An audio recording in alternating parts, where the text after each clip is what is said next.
So I'd like to review The Red Winter by Cameron Sullivan. I'm not going to spoil anything. But I gotta say, for a debut novel, The Red Winter arrives with what I think is really astonishing confidence.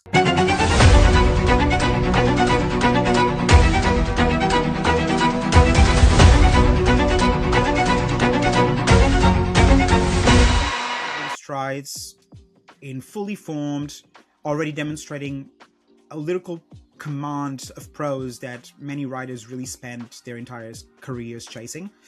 At its core, just for anyone that doesn't know, The Red Winter is a dark and imaginative retelling of one of Europe's strangest historical mysteries, the Beast of Gévaudan, the creature that terrorized the French countryside in the 18th century. The story follows Sebastian Grave, a centuries-old monster hunter whose long life has been sustained through an uneasy pact with an indwelling demon named Sarmodel, a creature that lends him power but demands living hearts in return.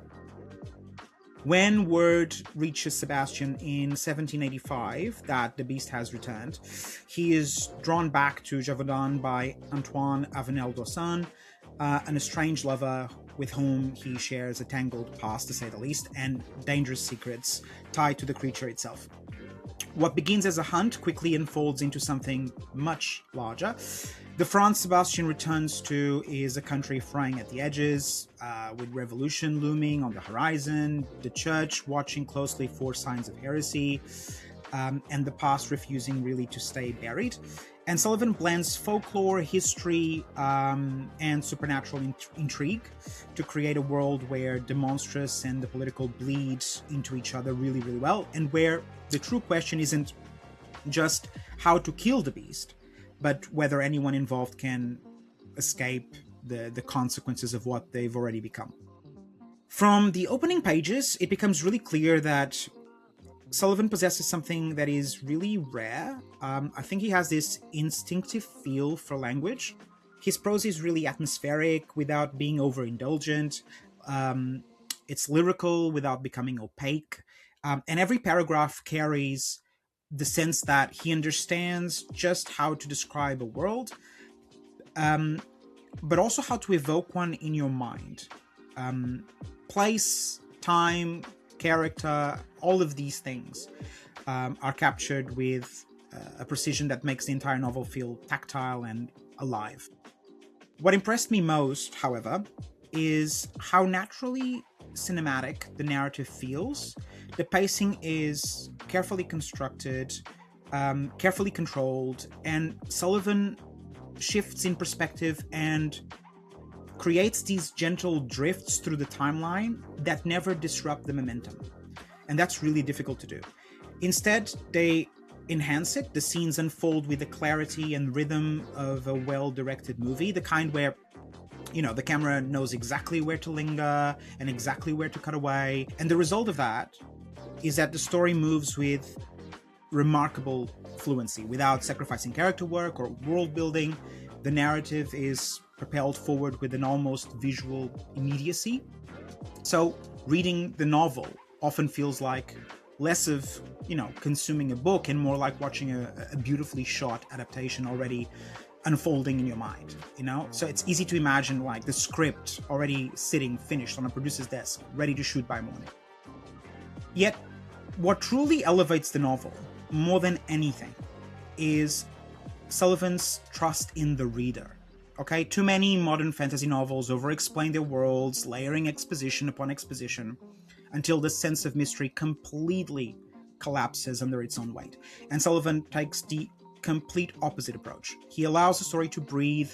There is a quiet covenant here between the author and the reader, an implicit understanding that discovery is part of the process and the pleasure of reading.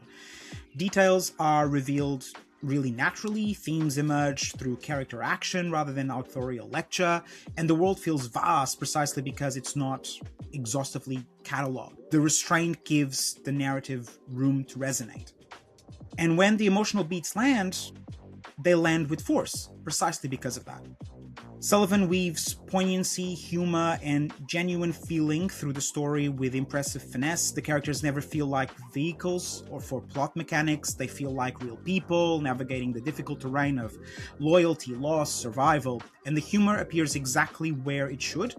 The sorrow never becomes melodrama, and the quieter moments are allowed to linger long enough to matter.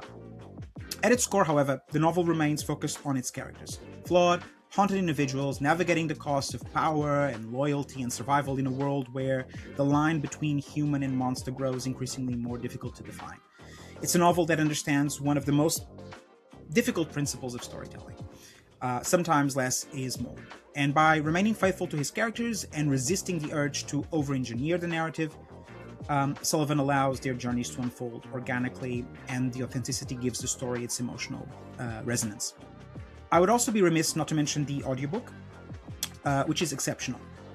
He was really fortunate in his choice of narrators. Both Imogen Church and Rory Barnett deliver performances that elevate the material even further. Their readings capture the rhythm and texture of the prose beautifully, adding nuance to the character voices and emotional scenes alike. It's one of those rare audiobooks where the narration doesn't merely accompany the story, but really takes it one step further. The result is an experience that turns an already excellent novel into something, far richer. Debut novels rarely arrive this fully realized. In fact, I think the last time that I felt this strongly about a first novel was with Perilous Times by Thomas D. Lee. Another debut that announced a major new voice, with remarkable authority, I think. And The Red Winter does the same. Sullivan has, with his first outing, firmly established himself as an auto-buy author for me. And if this is what he can accomplish in his debut, I can only imagine that the future of his work promises to be something truly special.